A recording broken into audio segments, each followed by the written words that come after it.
Hello, everyone, and welcome to another episode of the SpotOn Spotlight. I'm your host, Ian Murray. I'm the president of SpotOn Productions, where we help organizations create bespoke video that inspires.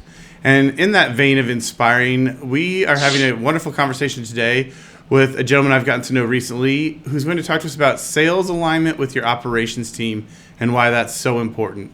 Without further ado, Tim White. Tim, thank you for joining me, sir. Oh, thanks, Ian. It's great to be here. Thanks for inviting me on today. Absolutely. So tell me a little bit about ANAVO Growth Partners and kind of what your role is there. Yeah, sure. So ANAVO exists really to change the lives through transformation of business. We're a consulting firm, and we work with mid-market, privately held companies to ignite dramatic growth of revenue, profits, business value, and people. We do this through strategic planning, culture, leadership, team coaching, development and training, as well as the sales and operations team and process optimization. This whole notion of changing lives through transformation of business, I know that sounds kind of lofty, but it's actually pretty practical. So when a business gets healthier, when it grows, when it becomes more profitable, becomes more valuable, it changes what's possible for the people inside of it. And that's what gets us out of bed every day and drives us. It creates that stability, it creates opportunity, it reduces chaos, and it creates pride for those individuals that are within the four walls, outside of those four walls in their everyday lives, right? And that's why we're all on earth, to do something more. But the way we get there isn't by having a clever strategy deck, et cetera. It's by building real operating systems and relationships internally and with customers that are grounded in trust, follow through, and accountability. It's really kind of holding that accountability piece to the forefront. So my role in ANAVO is I lead our sales and operations practice. So I live in that space where a lot of the companies struggle. Sales makes promises, operations has to deliver. And the customers, the ones that are really the true value in that entire process, are the ones that can feel that gap instantly when those two other parties aren't aligned. But when they are aligned, when the teams work without ego and with real ownership, et cetera, the customers just don't buy from them. They stick with you because they feel as a valuable part of that overall. That's awesome. I'm looking forward to digging into this with you. So one thing you say is that companies need to earn the right to sell. It's not just, hey, I'm here to sell. You have to earn the right to sell. What does that mean to you, and why is that more important, do you think, now than ever? So to me, earning that right to sell, it's pretty simple. It means that you've proven you can be trusted. At the end of the day, that's what it's all about, is developing that trust. And I mentioned accountability earlier, but not just is it that you're likable or persuasive.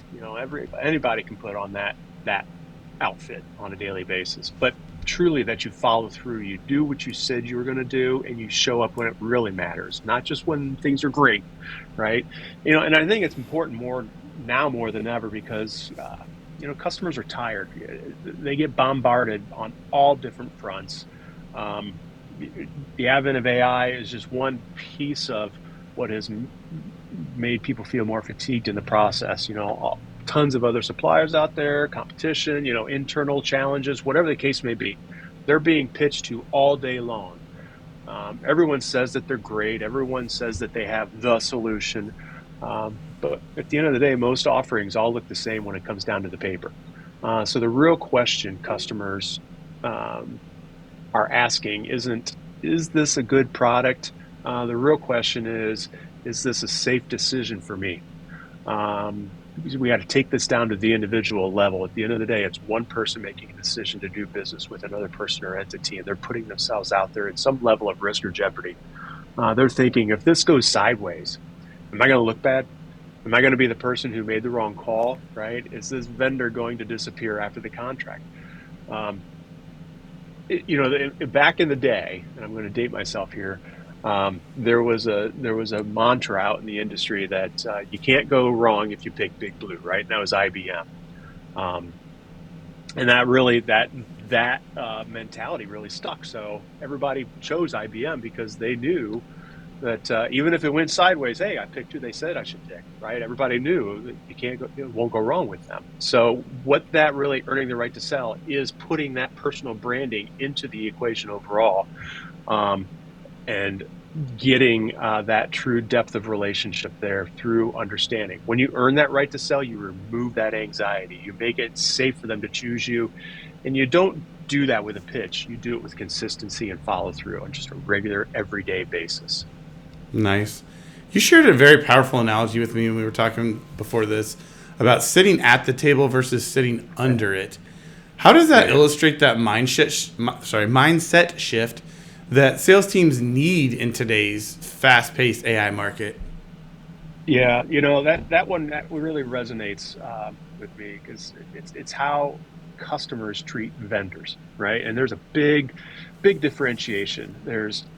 You're a vendor, then you're a supplier, then you're a partner, right? And there is that continuum that you have to earn every step of the way. You don't meet someone and then become their partner right out of the gates, right?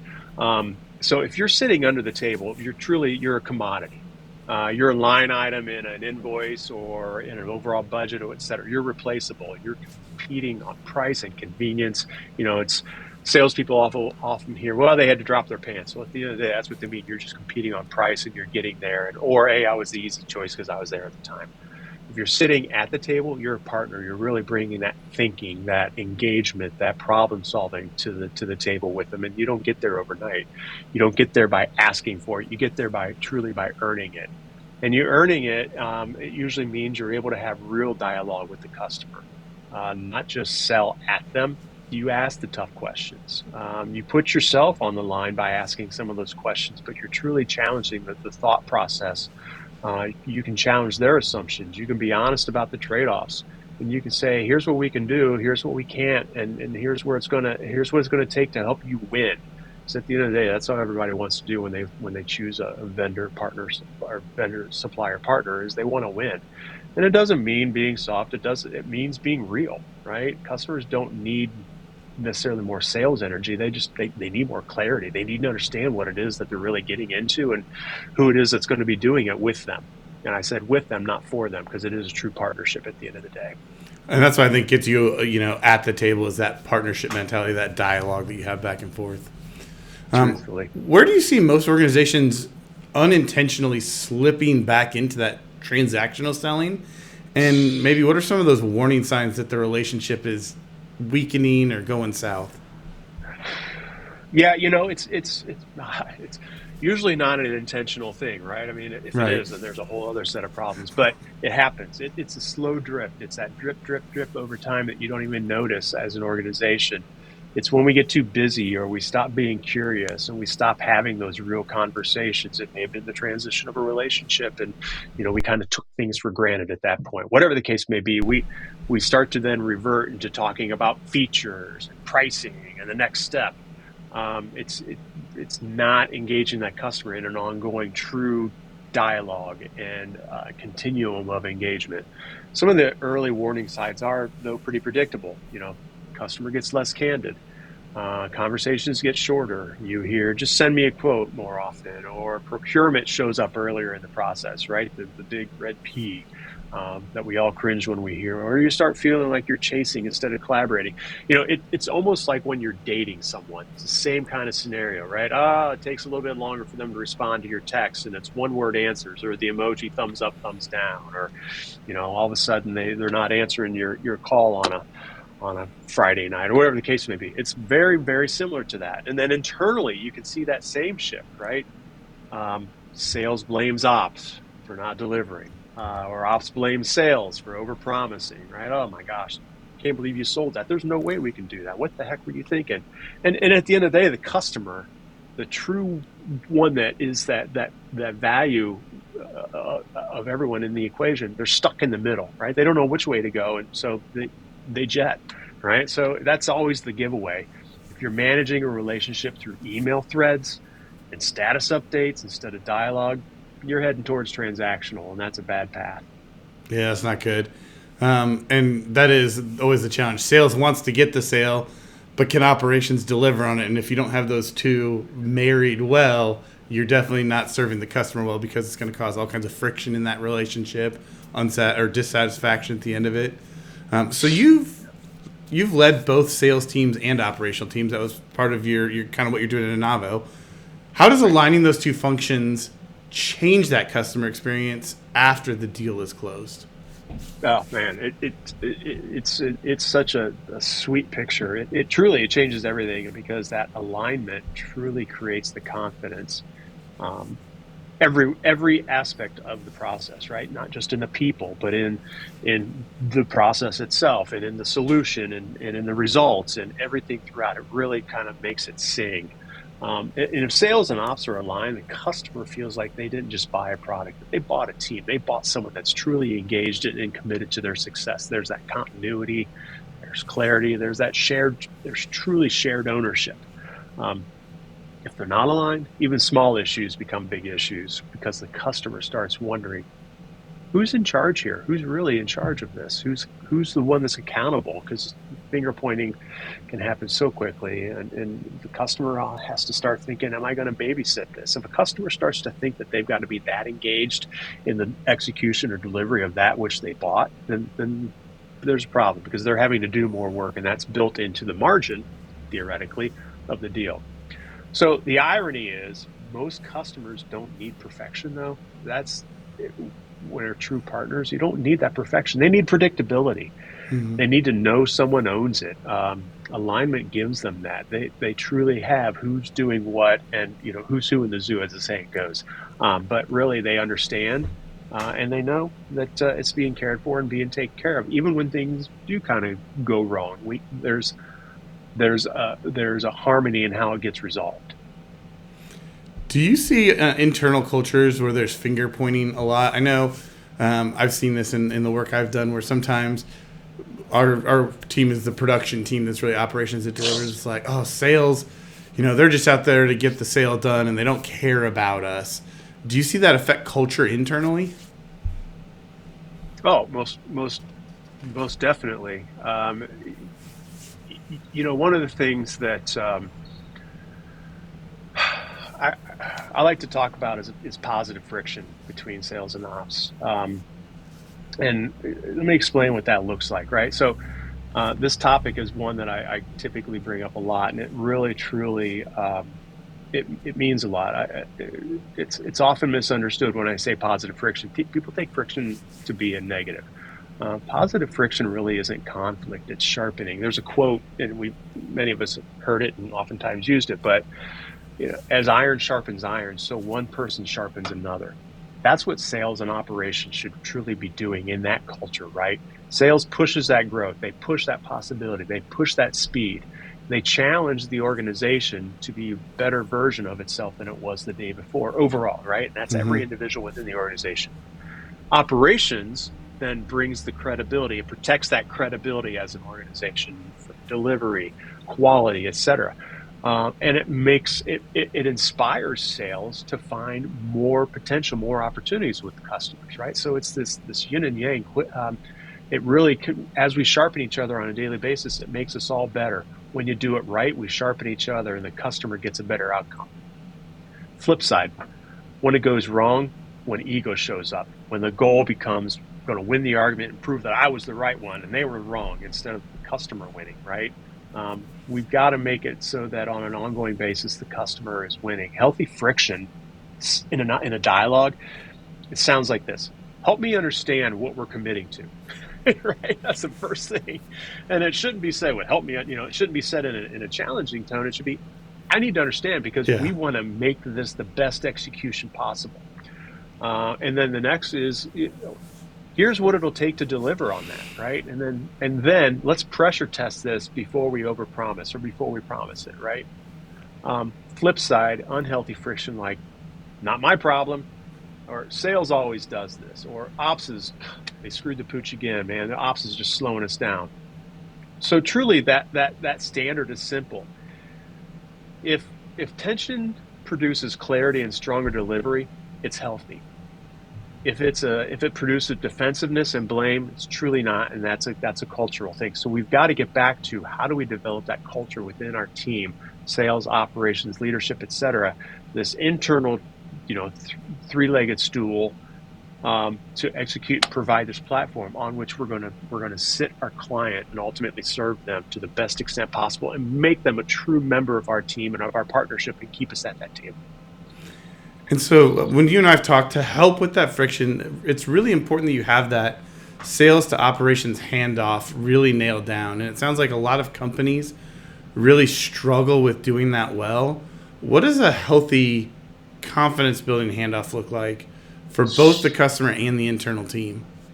Yeah, I mean, at the end of the day, it's making sure it's making sure a healthy handoff makes sure that the customer feels like they're being taken care of, not just passed off like here's the football, go and catch it, and I'm done. Right? It's really kind of this hand in hand introduction, handoff, a warm transfer, so to speak. But practically, sales and ops should both be in that handoff conversation. Customers should hear consistent language around the scope, timing, expectations, and what the success metrics are. What did we all commit to, and how are we going to execute against that to make sure it works? Internally, also, sales has to hand over more than just paperwork, though. It's not just like, hey, here's the account plan, now go and execute against it. They need to hand over the context. What are the true drivers that are making the customer, why'd they make this decision, and what are their challenges that they're trying to address? What are they worried about? And it can be not just like the what am I worried about from an execution? It's like what are they personally worried about? How do we keep that confidence in us? How are we going to measure that success? And what'll cause them to lose confidence in us as a delivery partner? When we miss that, the handoff becomes a reset, and resets create risk because then it opens up the door for competition again. And that's the last thing. We've already beat the competition. We've just got to continue to prove our value every day against that. Yeah, and that's something we've done for a long time. Because of that, we had issues. It's when we do a kickoff with a customer, sales is at the table, the customer's at the table, and production's at the table, so everybody can ask additional questions and make sure that there's clarity. So sales didn't say something that the customer, they had this sidebar conversation that something was understood, and then production doesn't get in on it. So I agree that handoff process is so critical to the success of serving a customer well.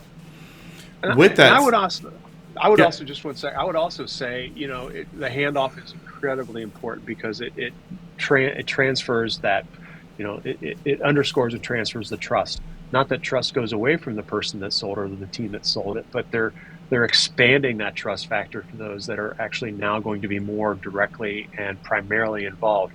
But sales will continue to have a responsibility regardless of what your structure is, right? There's always going to be a tendency for the customer to call back to their sales guy if something goes wrong. And it's the importance of the salesperson to re-engage with operations, to understand the situation, go back above to what I was talking about with, not pointing the fingers, but truly understanding what's going on and re-engaging where necessary. It's a consistent thing that really is where the customer feels the love, so to speak. You said this earlier, no project or transition is perfect. There's always going to be challenges. There's always going to be hiccups. How do you see companies using those moments to use this for strengthening the relationship opportunity with a customer rather than eroding trust? Yeah. Honestly, that's the key. I mean, if it were a perfect world, then we'd all do it ourselves. We need to find experts to do things for us, or people that have the scalability or capabilities. Problems are normal. The difference is how we handle them. I mean, trust is not built because nothing went wrong. Right. Trust is built when something does go wrong and the customer sees you own it, fast, clear, and without excuses. My bad, we're going to fix this. Even if it really wasn't our fault. Right. I mean, at the end of the day, it's not about pointing fingers. It's about, we got you. We'll see through this and we'll get it taken care of. The biggest trust killers are delay and deflection, right? If your first move is, here's what happened, here's what we're doing, here's what you can expect, and here's who owns this. Who's that one? One of my customers a long time ago used the term "one throat to choke." Right. Well, I prefer to look at it as who's the one back to pat. Right. Yeah. So here's who owns it and gets it done. Customers relax; they feel safe again. And again, this is about safety and security for the individual who's making that decision. And honestly, those moments can create deeper loyalty than a smooth project. Partially because you're fire tested, right? But because they see how you operate under pressure. You've been through it together, you're getting it done, and you make them you just feel that much more comfortable that even when stuff happens, it's cared for, and I have confidence. I like that back to pat instead of throat to choke. A little more on the positive spin. Um, Exactly. so I've worked with a number of salespeople over the years. I'm in sales. Salespeople can really be hesitant though to step back and let operations own that relationship because it's their relationship. They found the person, they nurtured it, they own it. How would somebody coach a team through that transition so customers remain confident and supported, so you don't have that like salesperson anxiety over owning that? Yeah, I mentioned it kind of the three areas that we have offer our capabilities, but truly coaching is oftentimes one of the core factors that should be done within an organization, but is not done consistently. But when it's done right, you coach it as a maturity move, not a loss of control. When you're coaching, sales doesn't stop being responsible after the close. As I mentioned, you kind of transfer that responsibility. That responsibility shifts from driving the deal to protecting that relationship overall, to continuing to looking out for the customer, but also looking out for the best interests of the company that's doing the work. Us as the supplier, to protect that relationship on both sides. It means that they stay involved enough to ensure that continuity, but they don't micromanage the operations. I use the example of, getting the phone call from the customer, stepping in and understanding, and then bringing all of the team back together at the table to fix it. The customer needs one team, not two teams competing for control. And man, I don't know what they were thinking. Not that at all. The best salespeople I've seen are the ones who can say, I'm still here, I still own your outcome, but I'm also bringing in the best people here to deliver against that for you. And and that may be a part of the operational team already, but we want to fix this. That's the confidence, and it's what the customers respond to at the end of the day. They will respond to that. And one thing we've done too along that line is we've put strategic touch points in throughout a project process where production will report back to sales and just let them know how things are going. That helps build that confidence back with the salesperson that everything's being handled well. And if something does come up, if there's a hiccup, communicating that so the salesperson's in the loop and knows what's going on and isn't surprised by it somewhere down the road. If the customer calls them like, hey, what's going on with this? And they're like, I didn't even know there was a problem. So Right. I think those planned touch points are also really important. Most definitely. I've never met somebody that likes to be blindsided. Right. Especially the further up the food chain you go, the less you want to blindside them. If there's a problem, you need to make everybody know and escalate early and often, so that nobody gets that random phone call and you're like, holy crap. Because that's when people start to say, well, let me dig into this and get to the bottom. And that's not a good situation. So communication is critical. Yeah. So for leaders who are listening today, whether they're in sales or operations or even just the C-suite, what would you recommend is the best first step someone should take to start earning the right to sell in their own organization? Yeah, it's one practical thing. It's so simple. Get sales and ops in a room and map the customer journey end to end. Not the internal workflow, the customer experience. Where do we create that confidence? What are those points of inflection? Where would we potentially create confusion? Where would we drop the ball? And who owns what? Truly mapping it and understanding what's that accountability. Because once we've kind of put that on the board, we've got it all kind of figured out and we're ready to respond. And then once that's mapped, set a standard that's non-negotiable. Operate with low ego and high accountability. We don't let problems linger, and we don't hide behind silos, right? At the end of the day, leave it all at the door and work together at the team. That means that ego's out of there and accountability is in. If you think about any winning team, any sport, that's what it's all about. Trust begets trust, right? But trust is earned by that commitment and follow through. And that's not soft, that's operational discipline. It's that simple. So do you do that typically as like a flow chart from kind of like beginning of the customer relationship to the last touch point, and then kind of at each of those steps kind of like detail out what needs to happen in each one of those different contact points? It can be that. I mean, it depends on the complexity of what the relationship is, right? Mm-hmm. Let's identify what are those points of inflection and where we are exposed. You can start it at a high level, right?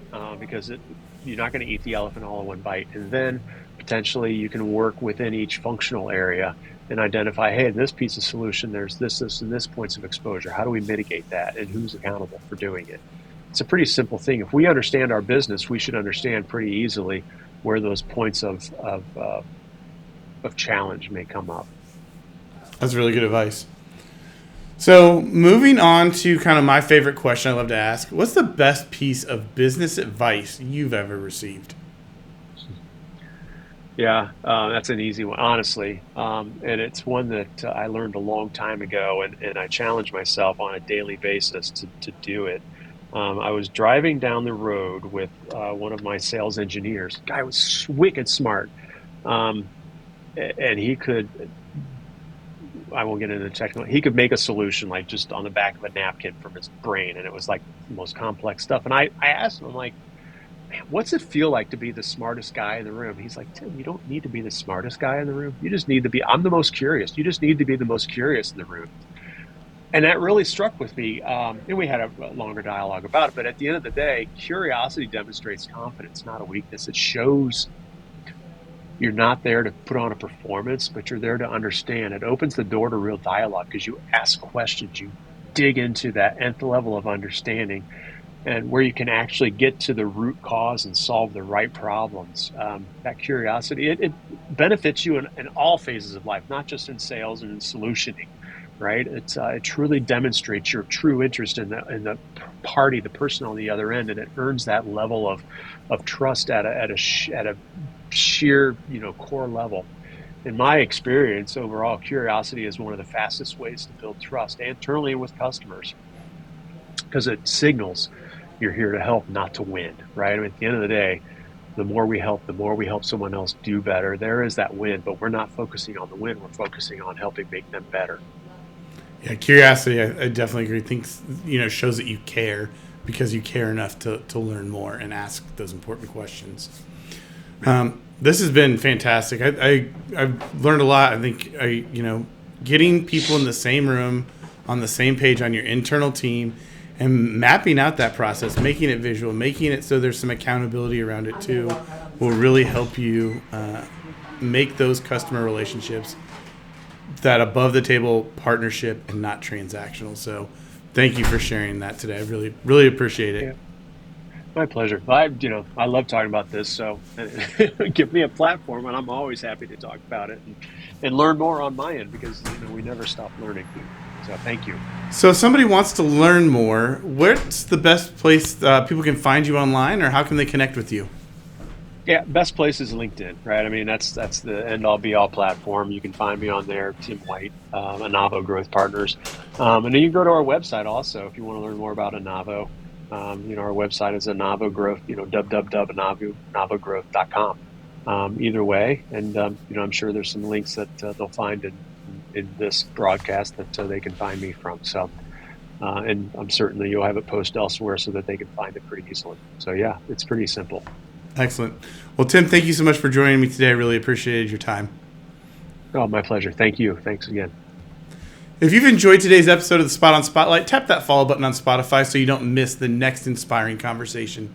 And if something in today's episode resonated with you, share with a friend or colleague who get value from it too.